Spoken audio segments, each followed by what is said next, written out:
Page 60, Auld Lang Syne. We get to work the pedal quite a bit here, so I need to talk about that, but I'll talk about the pedal when I get to it, because that's like the last thing that I add, that and the interpretation. So I'll go through the routine for learning a piece of music first. I look it over, it's about a page long. The clef signs are still treble and bass clef. Key signature has one flat in the key signature, therefore we're either in the key of F major or D minor, because those are the keys with one flat. If we look at the last measure, those notes, the dotted half note is here. That's an F chord. We're not using the C, that's alright, it's still an F chord. I'm guessing we're in F major. But do the scales for both, the F major and the D minor scale, one octave up and down. Yeah. And 4/4 time signature, and we're coming in on a pickup beat because there's only one beat in the first measure, so that would be beat 4. The other 3 beats are at the bottom. That dotted half note, that's the 3 beats. Both hands are busy, so I'm going to take this one hand at a time first to make sure I get it figured out. I'd like to have a fingering where I can connect all the notes with the fingers if I can. See, there's different styles of fingering. It doesn't make one correct and one incorrect, although there are some bad fingerings.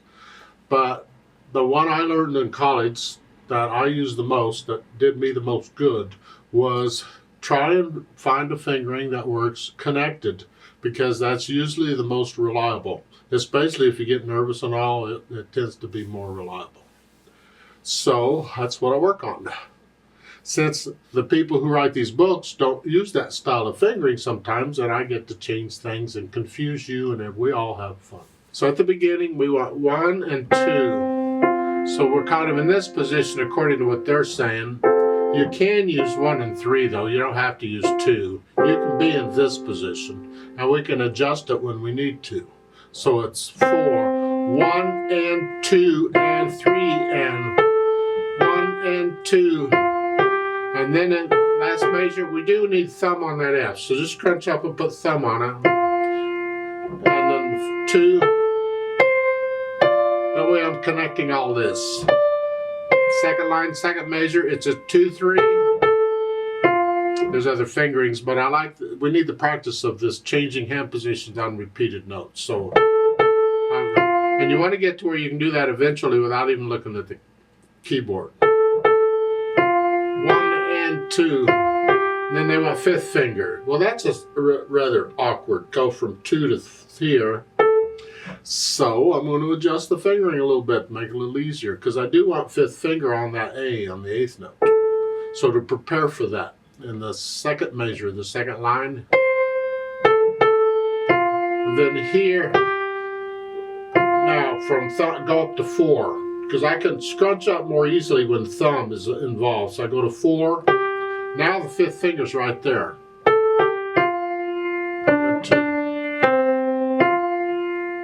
And then in the third line, that F, probably second finger there, because you got to reach up for the D coming up. And I want to connect them for now. And 3 again. Now we're going to stay there. There. No. I don't want to do that because I need 5th finger again in the last line, first measure. I need 5th finger again here. So I don't want to use 5th finger on the dotted half note. 4th would be better, so I changed the fingering. So in the last measure, the third line, it's instead of 4th finger on the last note, reach out and use 3rd. So I could use 1 and 4 for the dotted half note. Here. This way my little finger's ready to go. In the last line, going from the second measure to the third measure, here to here, I'm going to use that as a pivot, and I'm going to go just come across and then use that. You see, the idea with using it as a pivot is that I know where I am on the keyboard. I haven't lifted up a move, because once you start lifting up, you lose track of where you are on the keyboard. And I prefer to know where I am if possible. So here I just use this as a pivot and come across. And this is tricky. It's kind of hard to do on piano. One of the harder things to do is play 2 notes at a time, every other note, and keep them down. Just take a C position and just do that. What I'm doing is I'm letting weight push the notes down. I'll raise the wrist a little bit each time. As I lower the wrist, I lower the weight, and I simply switch fingers. So I'm here. I'll exaggerate it so you can see it better. Raise the wrist up, and as I lower the wrist, these fingers, I'm just going to put weight on these fingers. And you just over and over and over, you work on that. This up and down motion is actually really little, but you should do this in both hands. Here, just mirror it. I'm mirroring it so I can use the same fingers because it's easier to play. But you want to get used to this. This is an important thing in piano playing. We're going to get it quite a bit. So the sooner you get used to it, the better. And that's what we have here in the last line, third measure. And then here. And third finger, yeah. Bring the thumb down. That is an A there in the end. You need to know that note. If you don't, memorize it. 1 ledger line is middle C, and 2 is an A. Left hand, what's going on? We start here, 2. During the rest, come up. 1, 2. Remember the B flat's in the key signature. And then thumb come down, so we can do that again. Rest. Now it's a 3-1. And then reach down here. So it's, yeah. And then just come across. Now in the third line here, so when you come up, use third finger on the F, not second. This way we're in position for what's coming. See, I can reach that now. I crawl up. I just changed hand. I'm crawling up the keyboard. Last line, then a thumb again, and they say 2. I don't know why you don't need 2 on that. You can use 4 or 3. 3 probably is easier. Yeah, I don't know why they would want 2 on that C sharp. That, to me, that would be awkward because now I'm out of position for what's coming. I want to be in here, so I'm gonna. I'd rather have 2 on the D. Yeah. So then I try and put the heads together, and when I first put the heads together, I hesitate all over. I don't care. I just want to know how the fingers are working together. So we're here, these are together, and then here.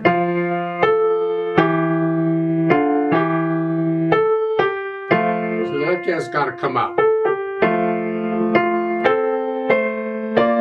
That's fine. Thumb in the left hand.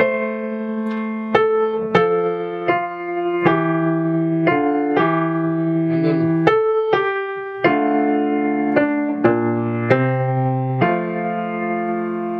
reach up.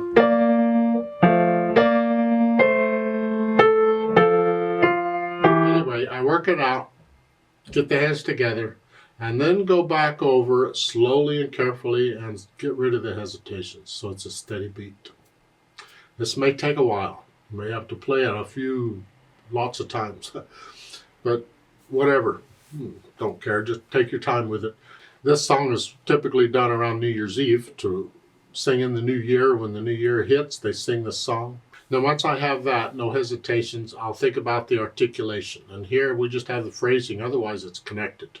You lift up between the phrases. Lift up. Like just a little breath. Lift up. Lift up. Lift up. Just lift up between these phrases. And the left hand, you connect it all the way through except for the rest. So even when you lift up in the right hand, connect the left if you can. You can't always. Then the dynamics, louds and softs. MF at the beginning is mezzo forte, which is sort of loud, and again it applies to the melody here. Whatever you think sort of loud is. And then the left hand is soft. So you're sort of heavy in one hand and you're light in the other.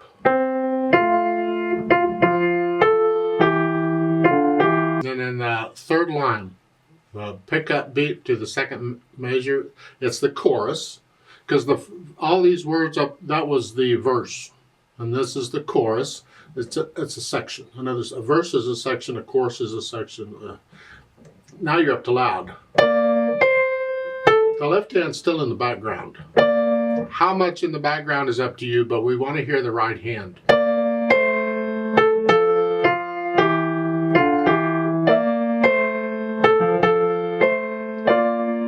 And you finish it loud.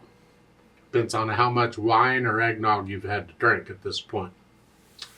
And then the speed. Soberly, well, that's got to be a joke. This piece is generally done at New Year's Eve's party where everybody is pretty much soused by now. They're pretty drunk by now, if you drink at all. So there's no soberly here. The point is it's a majestic piece.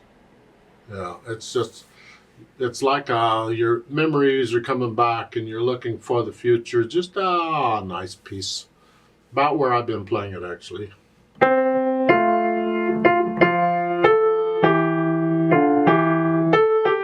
Somewhere in there, yeah. As far as the interpretation goes, remember the natural accents. 1, 2, 3, 4. So at the beginning, it's to hear. Feel that.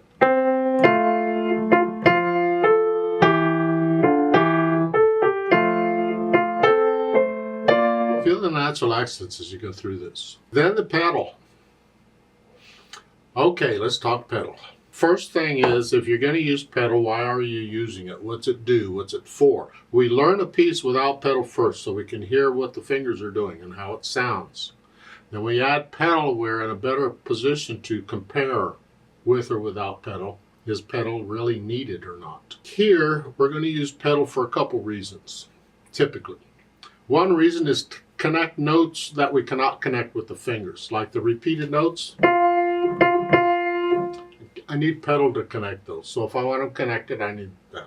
Another one is, yes, it's not a real fast piece. It's not a real slow piece, but it's kind of, you have time to hear everything. The notes don't fly by real quick. And in that case, when you have time to hear them, it would be nice if we could color them a little bit. Overtones. Typically, we'll do that on piano. We use pedal to color longer held notes. Or just in a piece that's not too fast, we may color all the notes, and that's sort of what we're doing here. But we're not pedaling everything because first I want to hear the phrasing, and second, we don't want to smear it up. You know, I don't want to smear the eighth notes. I don't want all that sound, which the pedal would do if I use pedal. So don't use pedal anywhere other than where they're telling you to, but I think for the most part we can use the pedal like it's shown. It's going to be live pedal. The note go down first and then the pedal at the beginning. And you're going to change the pedal where they're showing you. And we're keeping it fairly clean. Generally, you change the pedal when the harmony changes, when a chord changes to another chord. Well, in the first full measure, it's all an F chord. It's all part of an F chord, but still we want to keep it clean. So we're going to pedal it to keep the left hand. So it's...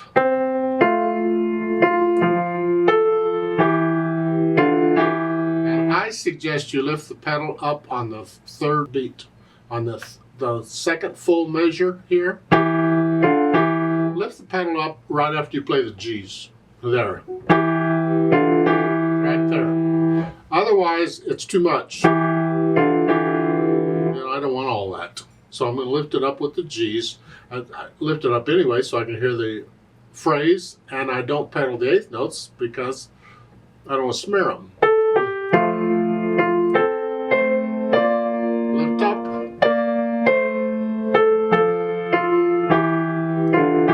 And again, on any of these, I'm going to lift it up on the third beat. Is what it is.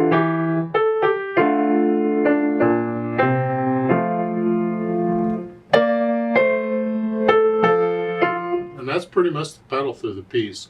You have to be very careful. Listen real close to the effect the pedal is having.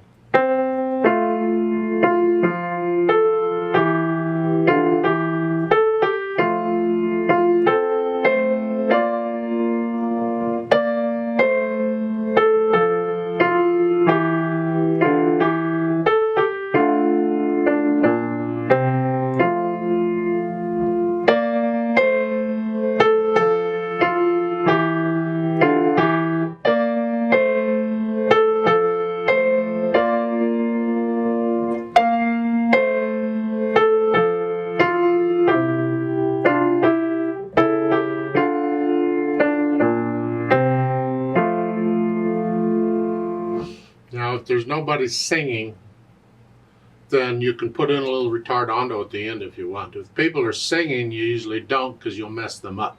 So just slow down if you want to. The last go. If you want to, whichever. You feel it. You do. How do you feel it should sound? Let's play it together very slowly and check the notes and the rhythms. I'm not going to do any louds and softs. I'm going to play it all about the same, both hands. I will pedal it as I suggested, which is like it's in the book except for the measures with that in it. I lift up on the third beat. I'll give us 3 counts because we come in on beat 4. 1, ready, go. 1 and 2.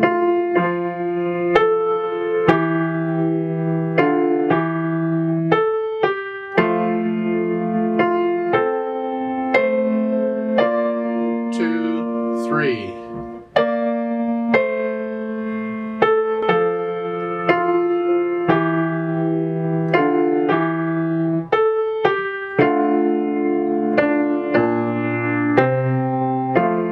2, 3. And 2.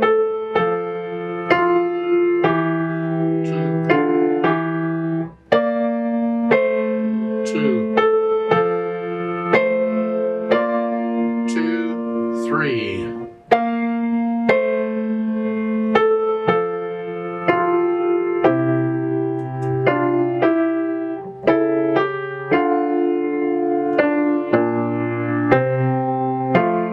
2, 3.